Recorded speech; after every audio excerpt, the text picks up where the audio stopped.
Memutuskan untuk pergi ke rumah Rahel, mau tidak mau, suka tidak suka, dia harus menjadikan Rahel sebagai istrinya.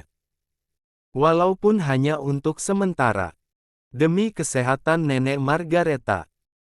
Namun, ketika dia telah sampai di depan rumahnya bocah itu, Maxime melihat Rahel yang sedang dibawa secara paksa oleh dua orang pria berbadan kekar untuk masuk ke dalam sebuah mobil minivan berwarna abu. "Lepaskan aku. Cepat lepaskan aku." Terlihat Rahel yang sedang berusaha untuk memberontak. Tapi sayangnya cengkraman kedua bodyguard tersebut sangat kuat. Maxime pun segera menaikkan kecepatan mobilnya, sehingga mobilnya berhenti tepat di depan Rahel dan kedua bodyguard yang sedang menyeret gadis itu. CK3TTT. Maxime keluar dari mobil, dia memandangi kedua bodyguard yang sedang memegang erat lengan Rahel dengan tatapan tajam menusuk.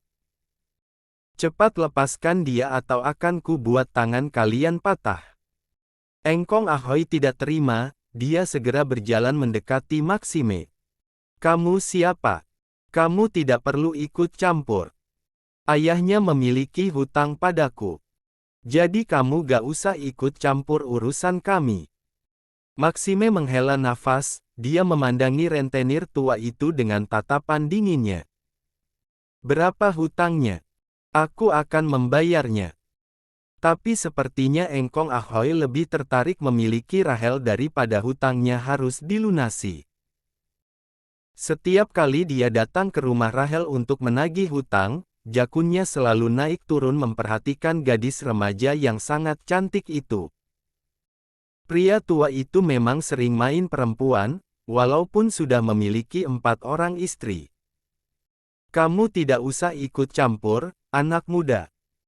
Mending kamu segera pergi dari sini jika tidak ingin dibuat perkedel oleh anak buahku." Engkong Ahoy mengusir Maxime untuk segera pergi dari sana. Ancaman rentenir bau tanah itu sama sekali tidak membuat Maxime takut, dia pun tersenyum smirk seolah-olah sedang menantang. "Tidak ada yang aku takuti di dunia ini." Engkong Ahoy tertawa kecil, "Kamu keras kepala sekali, anak muda. Baiklah, aku terpaksa harus memberikan pelajaran padamu." Engkong Ahoy pun segera menyuruh kedua bodyguardnya untuk menyerang Maxime. "Cepat serang dia." Kedua orang bodyguard bergegas melepaskan Rahel, mereka segera berlari dengan kencang ke arah Maxime untuk menyerangnya. Rahel merasakan cemas. Walaupun dia sangat benci kepada Maxime, tapi untuk kali ini dia sangat berharap Maxime bisa menang melawan mereka.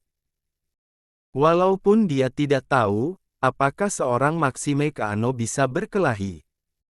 Engkong Ahoy berjalan mendekati Rahel, mungkin karena dia takut Rahel akan melarikan diri. "Sini kamu sama Engkong, cantik." Rahel menepis tangan pria tua itu dengan kasar, padahal dia mendorong tubuh Engkong Ahoy tidak terlalu kencang, tapi sukses membuat Engkong Ahoy jatuh terjengkang ke tanah. "Aduh, aduh, pinggangku." Engkong Ahoy merasakan pinggangnya encok. Dia merasakan kesusahan untuk berdiri kembali. Rahel sama sekali tidak percaya dengan apa yang dia lihat, ketika Maxime dengan begitu gagahnya melawan kedua anak buahnya Engkong Ahoy.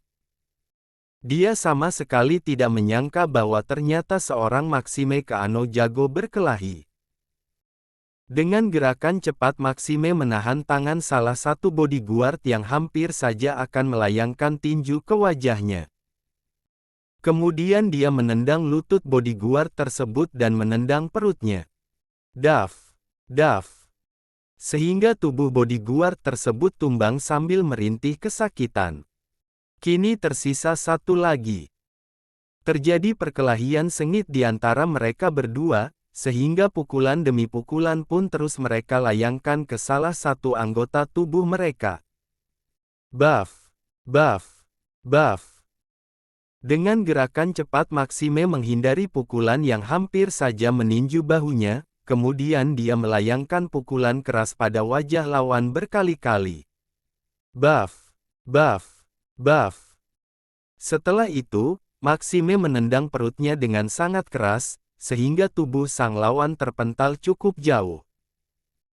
Maxime dari dulu memang sering mengikuti latihan taekwondo, sehingga tak heran jika dia pandai berkelahi.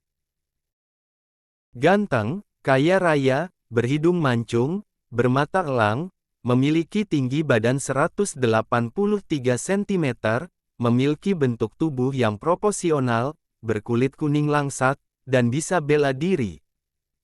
Pria itu memang terlihat nyaris sempurna. Saya sudah transfer 300 juta. Hutang Rahel sudah lunas. Kalau kalian berani datang lagi ke sini, saya tidak akan segan-segan membuat usahamu hancur. Ancam Maxime kepada Engkong Ahoy dan kedua bodyguardnya yang sedang bersimpuh di hadapan Maxime. Mereka bertiga terlihat sangat ketakutan sekali. Iya, terima kasih, Tuan Maxime. Saya sering mendengar nama Anda. Ternyata Anda adalah Maxime Kaano, pewaris perusahaan Kaano Group. Maafkan saya, kalau saya tahu dari awal. Saya tidak akan menyuruh anak buah saya untuk menyerang Anda. Tapi saya mohon tolong jangan buat hancur usaha saya. Dari mana saya mendapatkan uang untuk istri-istri saya, anak-anak saya, dan cucu-cucu saya? Liri Engkong Ahoy dengan nada memohon. Jika seandainya Maxime dari awal bilang bahwa dia adalah Maxime Kaano, Engkong Ahoy tidak akan berani melawannya. Karena dia tahu bagaimana mengerikannya sang pewaris dari perusahaan Kaano Group itu. Dengan sekali jentikan jari, bisa membuat perusahaan lawannya hancur.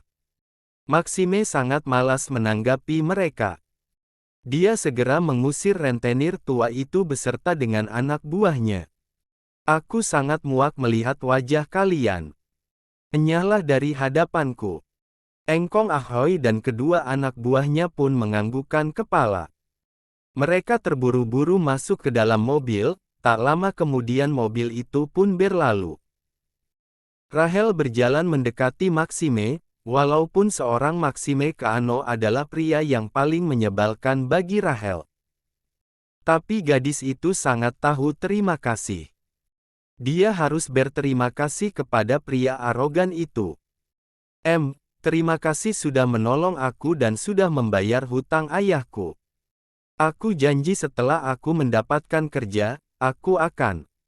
Maxime memotong perkataan Rahel, tentu saja semua ini tidak gratis.